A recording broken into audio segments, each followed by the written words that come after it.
By the way, guys, we're now here in the Express train station. We're just waiting for the train.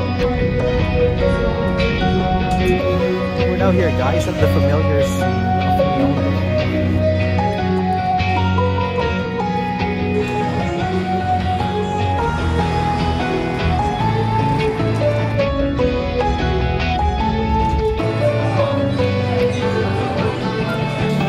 So we're here for another Haidilao experience, guys.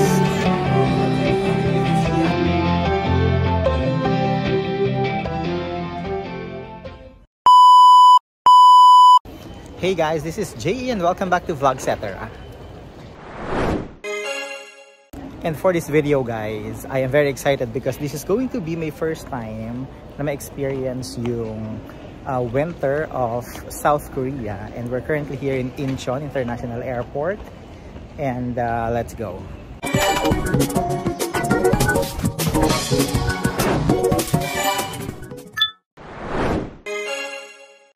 Actually, very timely yung pagdating namin dito sa Incheon because it's really snowing very hard. In fact, ang tagal namin makababa ng eroplano because we had to stop because of the snowstorm that happened.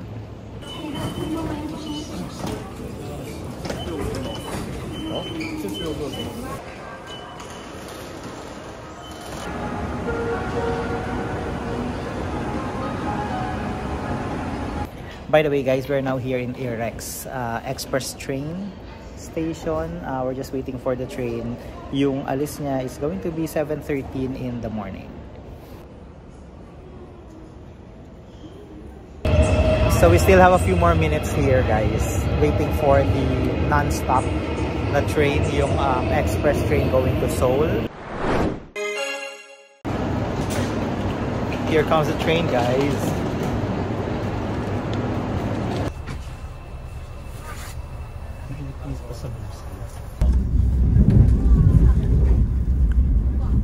Wow.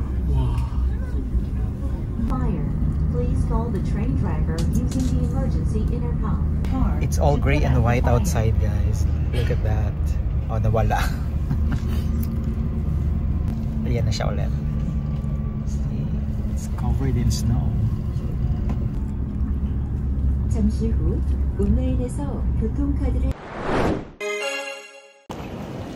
We are finally in Seoul, guys.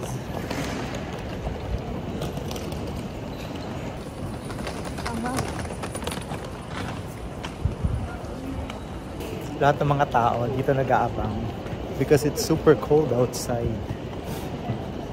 Hindi pa kami nakakalabas actually. So pag may nadadaanan lang kaming pinto, para kaming dumadaan sa ref. Sobrang lamig eh. Yung last na check ko ng temperature, we were still in the airport. It's 3 degrees. Pero nung lumapag yung aeroplano namin, it was 0. So now, I don't know kung ano ang temperature here. Mamaya, check natin.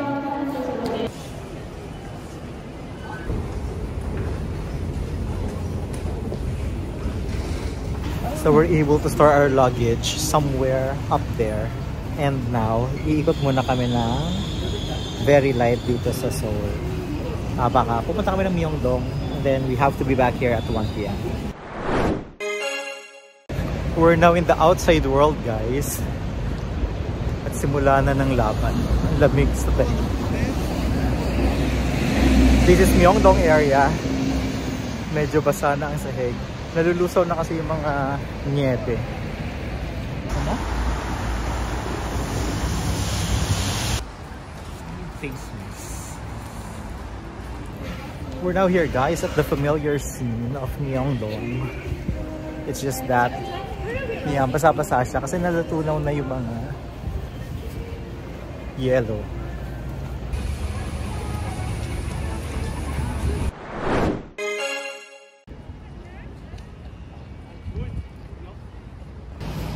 We're now here, guys, in Myeongdong Cathedral. We've been seeing this posts about Seoul. Yan yung itsura niya. Natabunan siya ng niebe. Look here. Closer.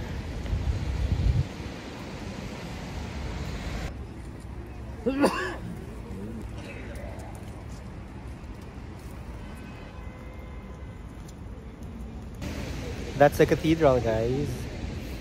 Dinadagdagan pala nila ng mga artificial, ng mga puting flowers. Yan na. Para magmukhang mas madami yung niebe. But it's overall white. Ayan o. Naglalaglagan lang kasi medyo umaaraw. So natutunaw yung ibang mga yelo.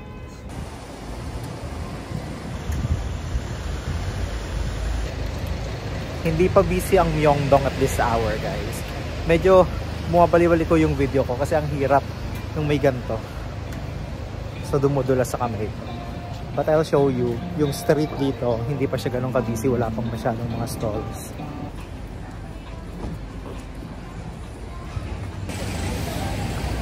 Ang hirap mag-vlog, guys. Ang lamig sa kamay.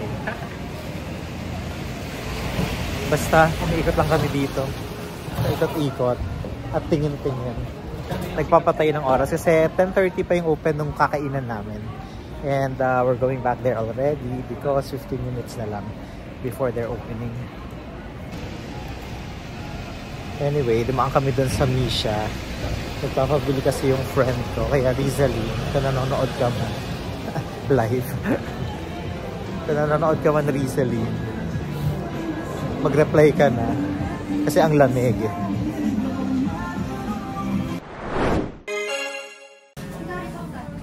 Pero ito lang pala yung ano.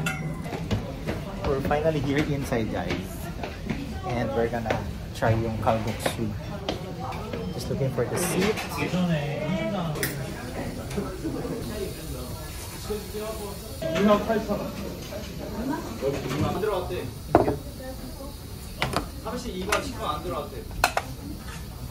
Ang bilis. Nandito na agad yung food namin. Ito siya. Hindi ko alam kung ano tawag kalguksu. Tapos yung isa, ano to? Basta yun. Tapos syempre hindi nawawala yung side na kimchi. Let's try it. Ang laki ng serving, guys. Look at this. Mas malaki pa sa mukha ko.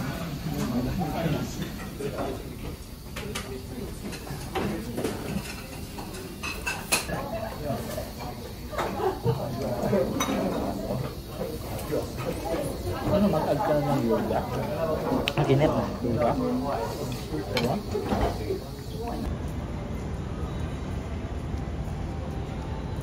Doon kami kumain, guys, sa Myeongdong Gyoza. Ang daming tao lagi, so tinry namin, pero hindi naman ako nasarap. Okay lang, sakto lang. Masarap yung sabaw nung ano nila, nung noodles. Kaya lang tingnan nyo kung ano nangyari sa akin. Pawis na pawis ako. Ang anghang nung kimchi, parang extra anghang. Yung katabi namin yung mga Koreano, sabi nila extra spicy. So hindi din nila kinaya. Naiyak ako. Hindi ko kaya. Ayan, buti na lang mabilis maka-recover sa pawis kasi malamig dito sa labas.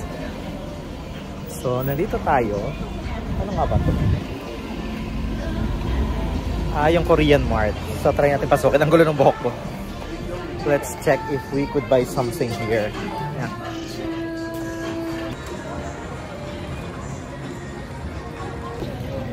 Parang ang tsaka ng effect nung nagpaanghang kami, tapos pinagpawisan ako, tapos paglabas ang lamig. Sobrang lamig. Kaya let's buy something hot to drink.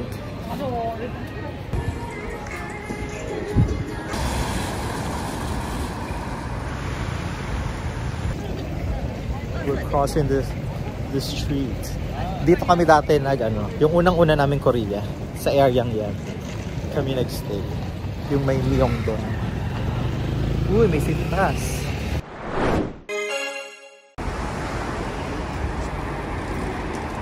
Kuha tayong kape here, guys, sa Starbucks. Dito lang to sa Myeongdong. Painit at then coffee. Hindi pa kami nagka-coffee eh.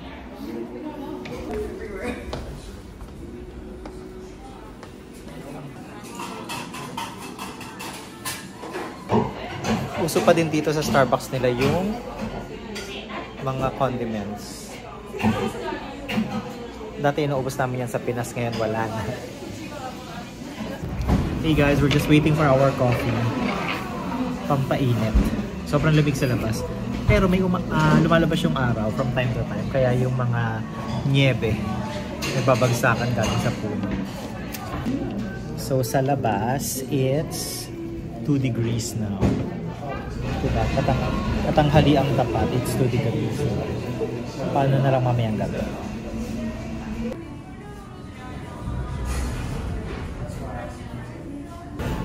Anyway, hindi ako masyadong makapag-vlog kanina dun sa pinakainan namin ng lunch kasi dikit-dikit yung mga tao.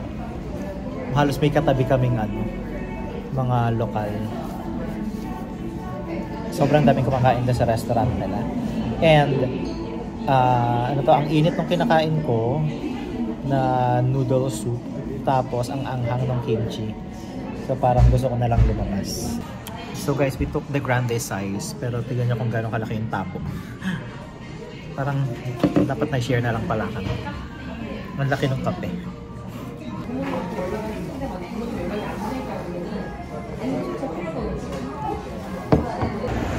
So ayan yung Starbucks na pinagkapihan namin. And balik tayo sa laban ng lamig. It's still 2 degrees here outside. Ayan, yung unang Seoul namin, diyan kami naka-stay. Yung paakyat doon sa hill.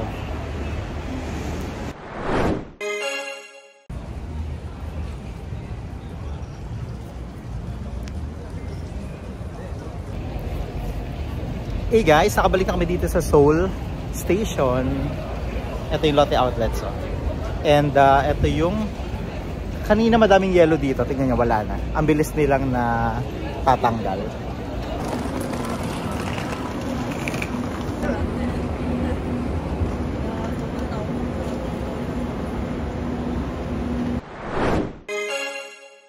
So guys, we're aboard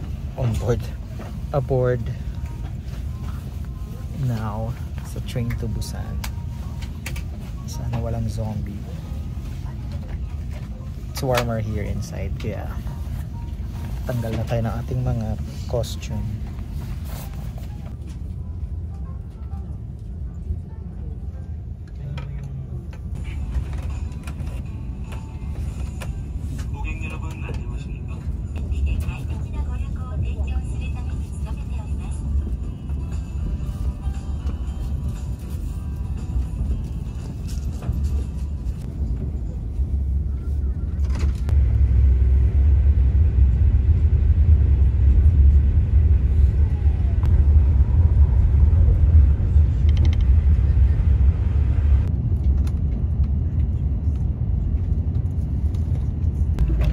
Finally here guys, Busan Station.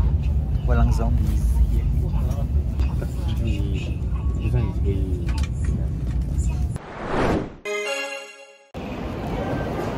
So, nandito na tayo guys sa Busan Station. And we're just looking for the exit. Pero, before that, bibili din kami ng ticket pabalik. Para hindi naman hirap on Sunday.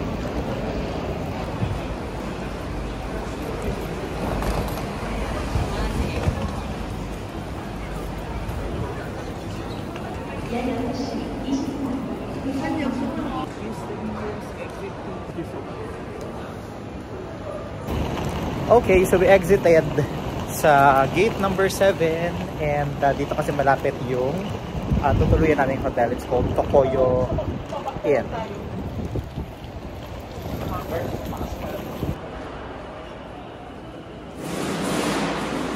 Sorry guys, joke lang pala. It has to be exit 1. So nandito yun sa baba. Yung exit 7 kasi dun siya sa taas. Na pwede din naman, kaya lang kung may luggage kayo, you have to bring it down here.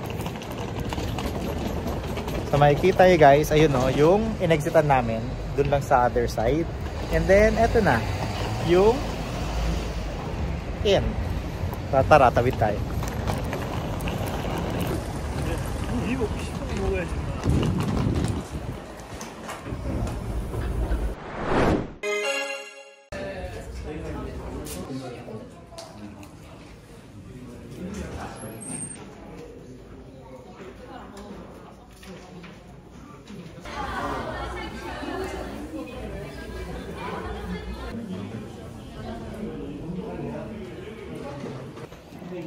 So, nakapag-check-in na kami guys and we are here at the 18th floor.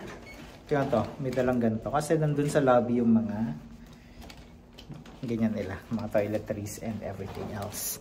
Including yung mga complimentary coffee and tea. Yan, ito yung room guys. Mukha siyang Japan na room. Yan, yung itsura. Yung CR. And ito na yung bed. Pero mas palawak siya ng konti kasi makikita niyo may space pa here. And then the bed is huge. And we have the view.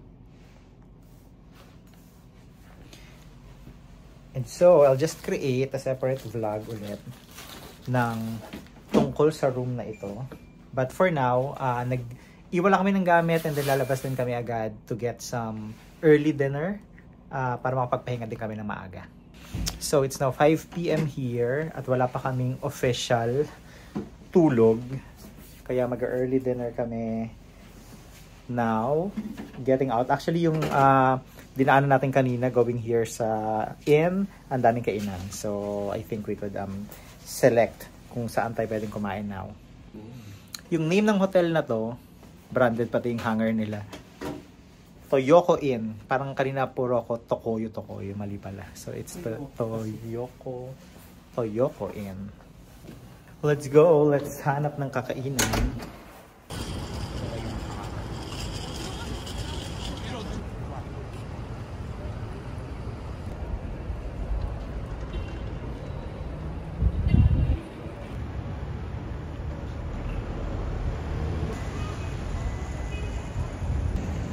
We're here now outside guys. Ayun yung building ng hotel na tinuluyan natin. And we're just walking around here to look for somewhere to eat.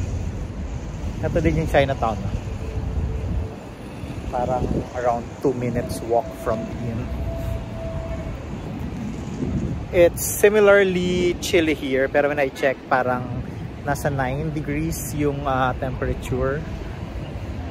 So, mas malamig pa rin sa Seoul na naka-0. And it's snowing there. Dito wala. Yan.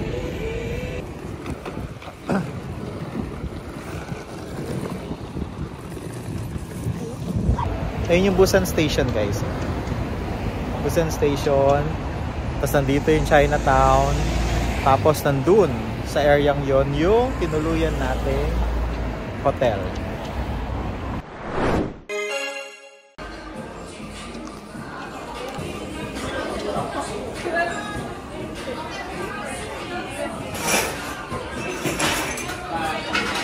Not buffet. Yeah, we're not.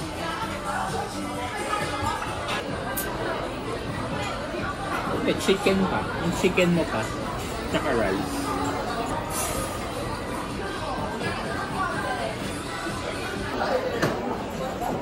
May pa-apron guys. Because this is not boiled. Yeah, this one is football. So we're here for another Haidilao experience guys. But South Korea version. So, nandito na yung mga food namin. Ayan na sila.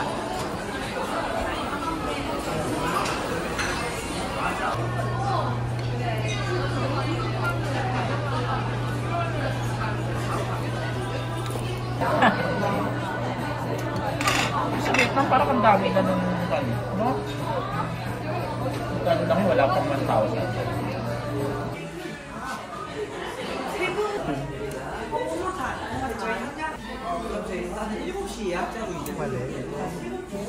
So that was the Haidilao Busan experience. Yan. Ang bait nung ating server na ano, nagsiserve sa amin, binigyan pa kami ng freebie. Kahit na ang konti ng in-order namin. Baka ano, naawa siya kasi wala kaming pera. Tapos meron pang pabaon after.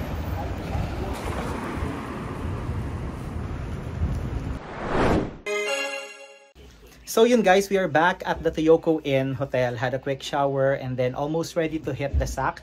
But before I do, of course, i-close ko na muna tong vlog na to here because I believe masyado na din siyang mahaba. Anyway, I would be calling this one Train to Busan kasi that is yung entire day natin from the time that we arrived in Incheon Airport. nagstay tayo ng sandali sa Myeongdong to kill some time, and then yung train biyahe natin going here to Busan. And it's already almost 8 p.m. and that is it for this vlog. Yes, if you like it, please don't forget to give it a thumbs up and click the notification bell so that you will get updated with more of my South Korea vlogs only here in Vlogcetera. Until the next one, bye. Cracky.